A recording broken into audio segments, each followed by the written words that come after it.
আসসালামু আলাইকুম, কেমন আছেন সবাই? আশা করি সবাই ভালো আছেন। যে যেখান থেকে এই ভিডিওটি দেখছেন সবাইকে শুভেচ্ছা জানাচ্ছি। আজকের ভিডিওতে জানিয়ে দেব কুয়েতের সর্বশেষ খবর। প্রথমেই জানিয়ে দিচ্ছি কুয়েত প্রবাসীদের জন্য অত্যন্ত গুরুত্বপূর্ণ আপডেট, যা কুয়েতস্থ বাংলাদেশ দূতাবাস হতে প্রকাশ করা হয়েছে। প্রবাসী বাংলাদেশিদের অবগতির জন্য জানানো যাচ্ছে যে আমিরি ডিক্রি নং ১১৪/২০২৪ জারির মাধ্যমে কুয়েতের রেসিডেন্সি আইন সংশোধন এবং উক্ত সংশোধনী গত ২৩শে ডিসেম্বর ২০২৫ তারিখ থেকে কার্যকর হয়েছে। সংশোধিত রেসিডেন্সি আইন অনুসারে একজন বিদেশিকে সাধারণ রেসিডেন্সি পারমিটের জন্য আবেদন করতে হলে আবেদনের সময় তার পাসপোর্টের মেয়াদ কমপক্ষে ৬ মাস থাকতে হবে। সাধারণ রেসিডেন্সি পারমিটের মেয়াদ পাসপোর্টের বৈধতার উপর নির্ভর করে না। কিন্তু ইদানিং লক্ষ্য করা যাচ্ছে যে কোনো প্রবাসী বাংলাদেশি তাদের পাসপোর্টের মেয়াদ ১ বছরের অধিক কাল থাকা সত্ত্বেও কুয়েতস্থ বাংলাদেশ দূতাবাসে ইকামা নবায়নের জন্য নতুন পাসপোর্টের আবেদন দাখিল করছেন। অধিক মেয়াদযুক্ত পাসপোর্ট বাতিল করে নতুন পাসপোর্ট ইস্যু করলে সরকারি অর্থের অপচয় হবে। অপরদিকে যে সকল প্রবাসীগণের পাসপোর্ট প্রকৃতপক্ষেই জরুরি ভিত্তিতে নবায়ন করা প্রয়োজন, সেই সকল প্রবাসীগণ সেবা গ্রহণের ক্ষেত্রে সিরিয়ালজনিত সমস্যায় সম্মুখীন হবেন।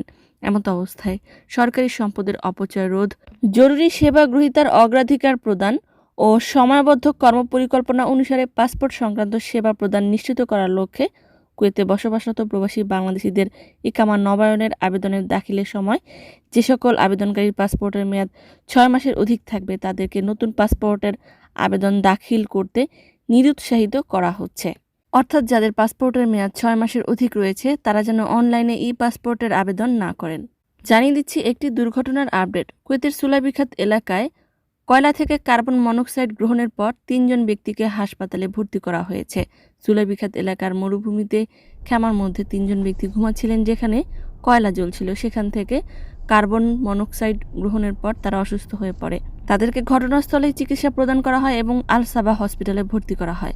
এ ব্যাপারে ফায়ার ফোর্স কর্তৃপক্ষ প্রকাশ করেছে যে আবদ্ধ বা দুর্বল বায়ু চলাচলযুক্ত এলাকায় কাঠ কয়লা ব্যবহার বা জ্বালানোর বিরুদ্ধে নতুন করে সতর্কতা অবলম্বন করতে হবে। কার্বন মনোক্সাইড হলো এমন একটি গ্যাস যেটি বর্ণহীন, গন্ধহীন এবং শ্বাসরোধ ও চেতনা হারানো এমনকি মৃত্যুর কারণ পর্যন্ত হতে পারে।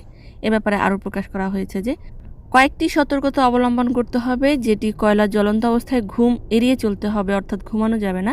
যথাযথ বায়ু চলাচল করে এমন স্থানে কয়লা জ্বালাতে হবে এবং জীবন রক্ষার জন্য কার্বন মনোক্সাইড ডিটেক্টর স্থাপন করতে হবে।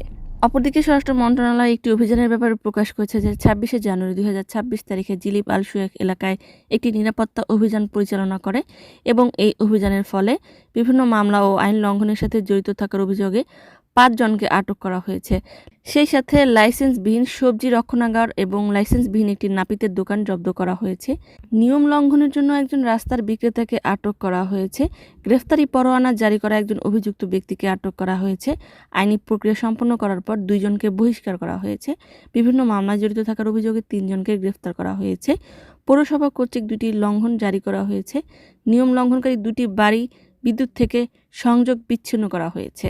অপরদিকে স্বরাষ্ট্র মন্ত্রণালয় থেকে কুয়েতে বসবাসরত নাগরিক এবং প্রবাসীদেরকে সতর্কতা জারি করেছে যে সম্প্রতি একটি জালিয়াত চক্র মেসেজ বা সামাজিক যোগাযোগ মাধ্যমে একটি লিঙ্ক পাঠায় এবং মেসেজের মাধ্যমে এই জানায় যে গ্রাহকের একটি ডেলিভারি পার্সেল এসেছে, ঠিকানার অনুপস্থিতি থাকার কারণে সেটি প্রদান করা সম্ভব হচ্ছে না।